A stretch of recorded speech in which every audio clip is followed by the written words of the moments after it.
आप एक बार मनोज तिवारी जी को पब्लिक में मंच लगा करके कन्हैया कुमार को खड़ा कर दीजिए और मनोज तिवारी जी को खड़ा कर दीजिए। ये टेम्परेरी सांसद है, उनको फिल्मों से फुर्सत नहीं है, वो फुअड़ गानों से फुर्सत नहीं है, महिलाओं के खिलाफ गाने बना दें। आने वाली 25 तारीख को जनता एक एक गद्दार से बदला लेगी और भारी बहुमत से कन्हैया कुमार को जिता। नवाज शरीफ के घर बिरयानी खाने कौन जाता है? तब आतंकवादी नहीं होते, देश विरोधी नहीं होते, और आज कन्हैया कुमार को देश विरोधी कह देंगे। आज की स्थिति में आप मुझसे मत पूछिए, उस जनता से पूछिए जो अपने आप को ठगा महसूस कर रही है, लुटा महसूस कर रही है। नमस्कार, मैं हूं आपके साथ कामिनी झा और न्यूज़ वन इंडिया की टीम आज उत्तर पूर्वी दिल्ली में लोकसभा को लेकर इस सीट पर 25 मई को मतदान होने हैं। ऐसे में हम उत्तर पूर्वी दिल्ली में आए हैं और जानने की कोशिश करेंगे यहाँ पर कि आखिर मनोज तिवारी और कन्हैया कुमार, ये बिहार के जो दो लाल हैं जो यहाँ खड़े हैं, दोनों में से किसका पलड़ा इस वक्त भारी है। क्योंकि देखिए, जब हम यहाँ से हमारी गाड़ी जा रही थी तो हमने देखा यहाँ पर इंडिया गठबंधन के बहुत सारे लोग हैं और जो काफ़ी चहल पहल भी यहाँ दिख रही थी। तो इन्हीं से बात करने की कोशिश करेंगे कि आखिर कन्हैया कुमार और मनोज तिवारी में से किसको ये आगे देख रहे हैं। वहीं जिस तरीके से लगातार ये भी कहा जा रहा है कि कांग्रेस के अंदर ही कन्हैया कुमार को लेकर भी दो भाग में लोग बटे हुए हैं कि कन्हैया कुमार को ही क्यों यहाँ से खड़ा किया गया, जिसको लेकर बार बार सवाल पूछे जा रहे हैं। तो ऐसे में इन लोगों से बात करेंगे और इन्हीं से जानने की कोशिश करेंगे कि आखिर इंडिया गठबंधन में क्या कुछ चल रहा है। कन्हैया कुमार को यहाँ से खड़ा किया गया है, मनोज तिवारी यहाँ से एमपी हैं, तो मनोज तिवारी ने क्या क्या काम किया है या नहीं किया है जो आपको लगता है कि आपके कैंडिडेट कन्हैया कुमार जीत जाएंगे? देखिए, पिछले 10 वर्षों से मनोज तिवारी को यहाँ से सांसद बनाया, चुना जनता ने। आज की स्थिति में आप मुझसे मत पूछिए, उस जनता से पूछिए जो अपने आप को ठगा महसूस कर रही है, लुटा महसूस कर रही है। उन गरीबों से पूछिए, उन वंचितों से पूछिए कि उनके बीच में 10 सालों में कितने बार मनोज तिवारी जी उनके बीच में गए। लेकिन मनोज तिवारी जी कहते हैं कि प्रधानमंत्री नरेंद्र मोदी का मैजिक चल रहा है और पूरा देश उनके साथ है, 400 पार तो कंफर्म है। आप निश्चित मान लीजिए, जनता की ये आवाज़ है कि जो सपने देखते और दिखाते हैं वो 400 पार तो उनका एक सपना है संविधान को बदलने के लिए कि अगर हम 400 पार करेंगे तो देश के संविधान को बदल के चुनाव पर फुल स्टॉप लगा देंगे। लेकिन भारत लोकतंत्र राज्य है, भारत में ऐसा होना असंभव है। उत्तरी पूर्वी दिल्ली की जनता जाग चुकी है। आप एक बार मनोज तिवारी जी को पब्लिक में मंच लगा करके कन्हैया कुमार को खड़ा कर दीजिए और मनोज तिवारी जी को खड़ा कर दीजिए और सामने आमने एक डिबेट करा दीजिए। एक सवाल का जवाब मनोज तिवारी जी कन्हैया कुमार जी का दे देंगे तो मैं मान जाऊंगा। अच्छा, देखिए, आपने बोला आमने सामने करवाने को, तो खबरें ये भी हैं और बहुत सारी रिपोर्ट्स भी मैं देख रही थी जिसमें यह है कन्हैया कुमार जेएनयू के हैं। कुछ लोग अभी भी बीजेपी उन पर टुकड़े टुकड़े गैंग का आरोप लगाती है, कहते हैं जेएनयू का प्रोडक्ट है, अच्छा बोलता है इसलिए भीड़ लग जाती है, लेकिन वोट तो बीजेपी के खाते में है। देखिए, हम मुंगेरी लाल के सपने देखें तो उसमें कोई बुराई नहीं है। मैंने कहा अभी आपको कि जनता जाग चुकी है। बात रही कन्हैया कुमार की, कन्हैया कुमार एक आवाज़ है, एक विचारधारा है कांग्रेस की। कन्हैया कुमार गरीबों की आवाज़ है, दलितों की आवाज़ है, अल्पसंख्यकों की आवाज़ है। आज कन्हैया कुमार ऐसे ही नहीं, कांग्रेस पहले एक बात आपने बोला कांग्रेस की आवाज़ है कन्हैया कुमार जी, लेकिन कन्हैया कुमार को जब कैंडिडेट बनाया जाता है तो यहीं से कांग्रेस के नाराज लोग बीजेपी में चले जाते हैं। इस पर क्या कहेंगे फिर? बहुत अच्छा कहेंगे।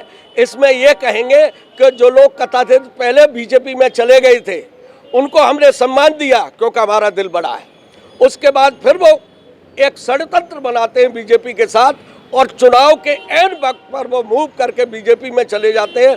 तो इससे आप समझ सकते हैं कि बीजेपी कितनी कमज़ोर हो चुकी है कि आज उनको भाजपा को कांग्रेस के ही नुमाइंदों की ज़रूरत है। उनको तोड़कर लाएंगे, उनको बरगलाएंगे तो वो जीत जाएंगे। लेकिन वो ये जान ले, जनता जान चुकी है, गद्दारों के चेहरों को पहचान चुकी है, जनता तैयार बैठी है। आने वाली 25 तारीख को जनता एक एक गद्दार से बदला लेगी और भारी बहुमत से कन्हैया कुमार को जिताएगी, कोई रोक नहीं सकता। देखिए, इन्होंने बोला कन्हैया कुमार को इस बार कोई रोक नहीं सकता, वो जीतेंगे।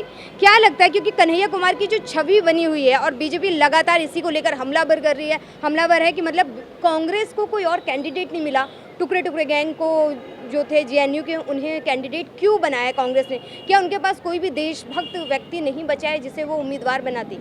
आप संविधान को मानती हैं? बिल्कुल। तो फिर ये बीजेपी नहीं मानती? क्यों नहीं मानती बीजेपी? 10 साल से किसकी सरकार है देश में? बीजेपी की सरकार है ना। अब तक इनके खिलाफ फैसला क्यों नहीं आया? गिरफ्तारी क्यों नहीं हुई? जेल में क्यों नहीं डाला?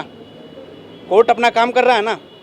कहीं न कहीं कन्हैया कुमार दोषी नहीं है तो बाहर हैं, वरना हमारा संविधान है, कोर्ट हैं, कचहरियाँ हैं, वहाँ जाइए ना आप। आपके कहने से कोई गिल्टी हो जाएगा? मैं आपको चोर कह दूँ, चोर मान लेंगे आप? चोर सामने वाले को चोर कहता है। बीजेपी चोर है। कोविशील्ड पूनावाला की जो कंपनी थी उससे इन्होंने चंदा लिया और आज कोविशील्ड कंपनी कह रही है कि हमारी जो कंपनी का वैक्सीन्स हैं उससे साइड इफेक्ट होना है। तो देश के साथ इतना बड़ा धोखा, इतना बड़ा घोटाला नरेंद्र मोदी करते हैं और ऊपर से कहते हैं कि नहीं ये टुकड़े टुकड़े गएंगे। आप जाइए ना कोर्ट में, किसने मना किया है?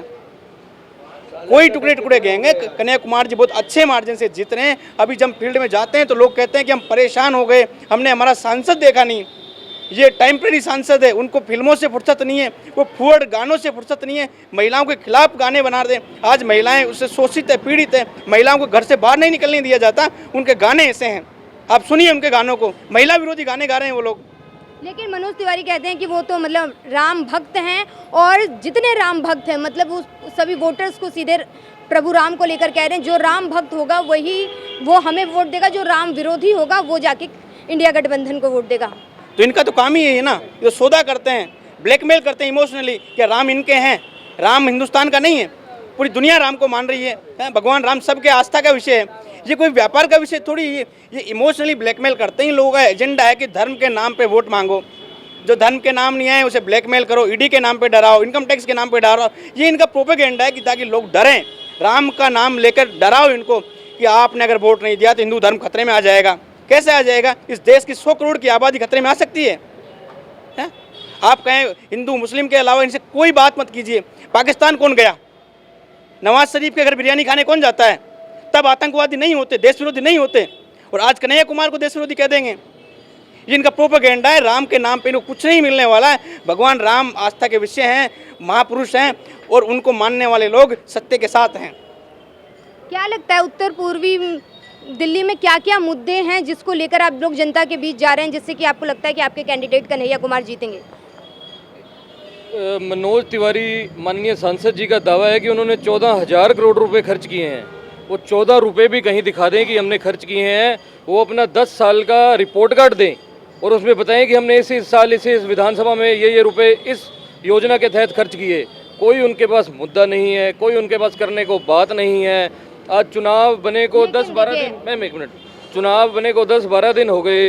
मनोज तिवारी जी कोई सभा नहीं कर रहे हैं। मनोज तिवारी जी का सिर्फ एक ही काम है, भाजपा भी अभी तक उनके साथ ढंग से नहीं लगी है। भाजपा का जो कार्यकर्ता है वो मायूस होकर घर पर बैठा और मनोज तिवारी जी उनको मनाने में लगे हुए हैं। आपका मतलब कहना है कि आपकी पार्टी में सब कुछ ठीक है, बीजेपी में ही अनबन चल रही है? बिल्कुल मैम, हमारी सेकुलर पार्टी है। हमारा जो पार्टी का कैंडिडेट आता है वो कार्यकर्ताओं की राय लेकर आता है। इनकी तरह भाजपा की तरह थोपा नहीं जाता, इसलिए हमारी पार्टी डे वन। कांग्रेस पे तो आरोप लगा कि कन्हैया कुमार को लेकर सभी से राय नहीं ली गई, इसीलिए कि कांग्रेस के लोग जा रहे हैं अब बीजेपी में। मैम जो कांग्रेस के लोग जिनकी आप बात कर रहे हैं, एक दो वो पहले भी उधर जाके इधर वापस आ चुके हैं। कांग्रेस का तो इतना बड़ा दिल है, इतनी सेकुलर पार्टी है कि उनको दोबारा अपनाया, उनको इतना बड़ा पद दिया जो मुख्यमंत्री के बाद दिल्ली में दूसरा पद है। वही तो बीजेपी भी बोलती है कि हमारा भी बड़ा दिल है, सबके लिए द्वार खुले हैं। मैम ये कैसा बड़ा दिल हुआ? इम्पोर्टेड कांग्रेस से तो आप हमारे आदमी लेकर जा रहे हो, किसी पर ईडी का दबाव डाल रहे हो, किसी पर सीबीआई का दबाव डाल रहे हो। ईडी और सीबीआई के साथ तो आपने गठबंधन कर लिया, उनको आप अपने हथियार की तरह तो यूज़ कर रहे हो। देखिए राहुल गांधी ने, प्रधानमंत्री नरेंद्र मोदी ने जिस तरीके से अडानी और अंबानी को लेकर बोला कि राहुल गांधी कब से अडानी अंबानी के लिए नहीं बोल रहे हैं लोकसभा चुनाव में, तो लगता है कि काले धन की बोरियां वो भर भर कर लेकर आए हैं। उसका राहुल गांधी ने भी हमला किया उनके ऊपर और बोला है कि आप फिर कार्रवाई करवाइए, छापे दिलवाइए। क्या कहेंगे? सबसे पहले अडानी और अंबानी को चोर किसने कहा? किसने कहा चोर? कांग्रेस पार्टी ने कहा, हमारे आदरणीय नेता राहुल गांधी ने कहा।